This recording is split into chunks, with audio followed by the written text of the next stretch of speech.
Hi, this is Michael Spokane, the leader and the founder of Church Governance Solutions. Today I want to just speak about things that people love the most in churches. And this is amazing because people choose to love some few things in the church, and yet there are some people that, there are some of the things that people don't like at all. And when you look at them, you'll find that people like the things that are not very crucial in the running of the vision. But those things that are crucial and backbone of running a vision, many people are not interested in.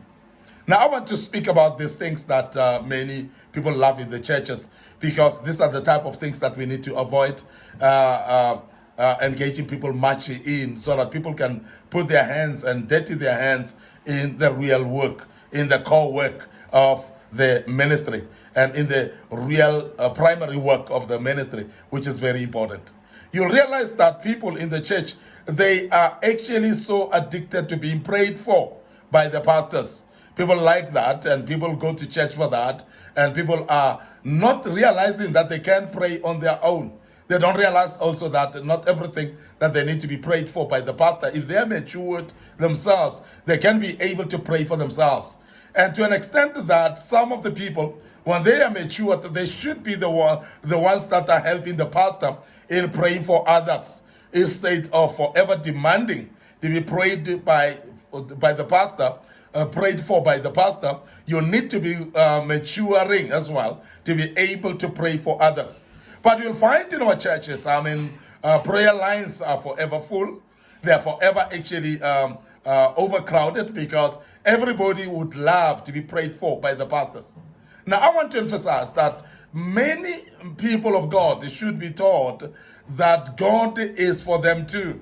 That also God doesn't have favorites.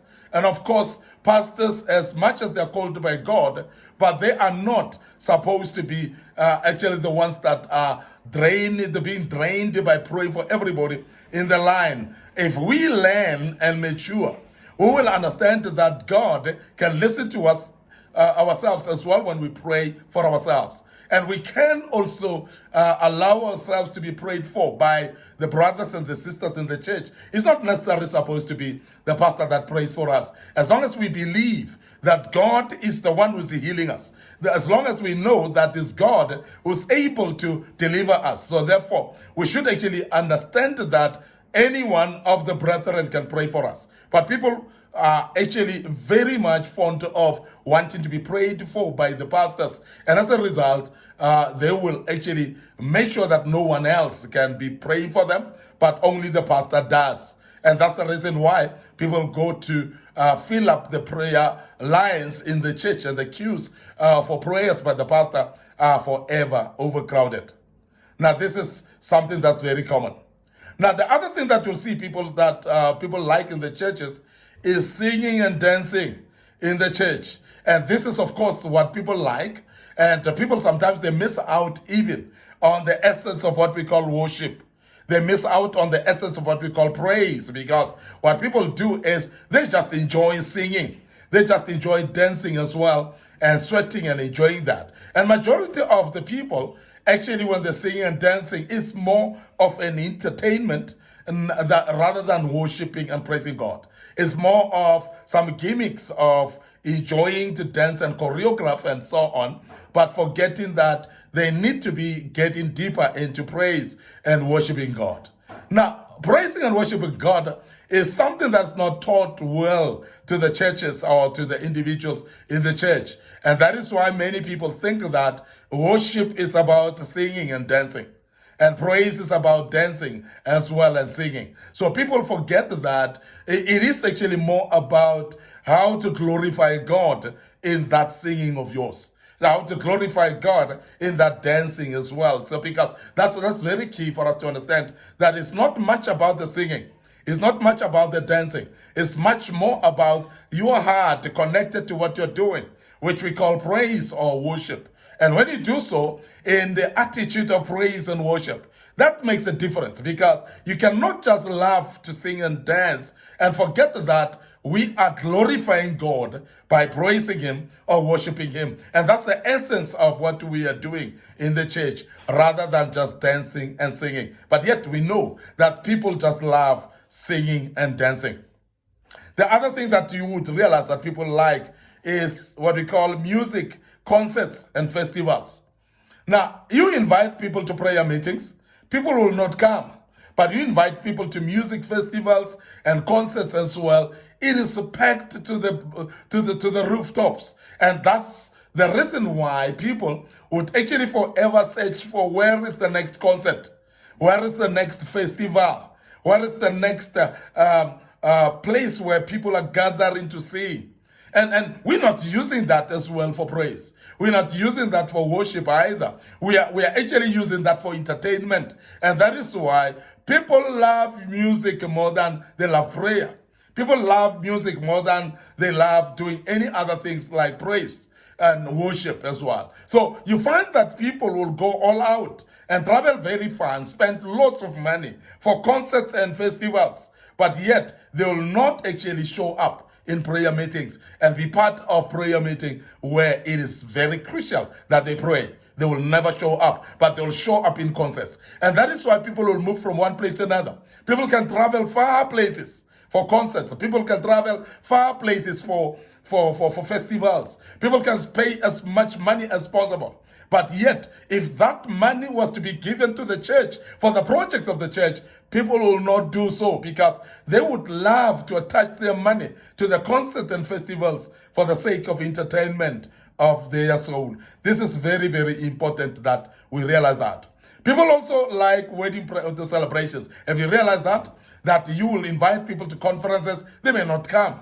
Invite them to prayer meeting, they may not come. Invite them to a church service on a Sunday morning, they may not come. But invite them to a wedding. People will be gathered right there. People will be so many gathering there. People would have bought their outfits and ready. People would have prepared a lot of things to go there to a wedding, but yet to a church they will not go. And this is something that we must actually speak about because these are the things that we realize that our people have actually drifted away from the things that attach to God, and rather they love things that satisfy the entertainment of their bodies. And that's exactly what they do. And therefore, you'll see people flocking to wedding celebrations. Many people gathered in wedding celebrations, yet in church they don't show up. And that's some of the things that we see, and they are happening all over the world. Now, people also love to be given attention by the pastor, but yet people don't understand that the pastor is just as a human as they are, and he needs attention as well. And I want to emphasize this one, that members, as many as they are, each one of them in a church, they need the attention of the pastor. We forget that the pastor is also needing attention from his members, from also his individuals. And how do you see this as well? You'll realize that the members, when they've lost their loved ones, they take it upon themselves to phone the pastor and worry about whether the pastor is coming or not to the funeral of their loved ones. But yet the very same people, if the pastor loses a loved one, they will not even trouble themselves to go. They will not even put money aside to contribute. They will not even participate in that funeral. Why? Because they want the pastor to come to them, but they don't want to go to the pastor's funeral, family funeral service. And that's the problem that we have, because we want attention from the pastors, but yet we don't want to give them attention. Who told you that pastors don't need attention? Who told you that they don't need your contributions, that they don't need you supporting them? Who told you they don't need you to come to the funeral of their loved ones? They do need that as well, to be supported. They need to be supported in a way of encouragement as well, because pastors can also be discouraged. They can also feel pain when they've lost their loved ones. Or they can also feel pain when they're going through difficult times in their families. But who support them? Nobody would actually step in to support them, because members are all gunning for the support of the pastors, and they forget that the pastors need support as well. The other thing that you'll realize that people love the most, especially in this generation, is the fact that they want to be loved by others. They actually, everybody is desperate to be loved by others. And many are conscious about being loved and given attention, but hardly they themselves, they will give attention to anyone. The very same people that are desperate about being loved, being well cared of, being given attention. And I'm sure you've seen that majority of them never give attention to anyone. But yet they themselves, they are gunning after attention at all times. And this is a wrong habit that needs to be addressed in the churches. And we have seen this happening many times. You want to be well cared of, but you're caring for nobody. You want to be given attention, but you're giving attention to no one. Why do you want the people to come to the funeral of your loved ones, yet you go to nobody's funeral? Why do you want people to come and pray with you while you know you're not praying, or you're not praying for anyone either? So this is a bad habit that we find in members of the churches, and I must emphasize that these things are needing to be corrected right now in the church of today. I want to end up here today. Your host, Mekonas Pogane. Thank you very much for listening to us and be part of this great topic. And I hope it has touched you, it has taught you a little bit. And you can, if you are involved with this, change and be able to give others attention as well.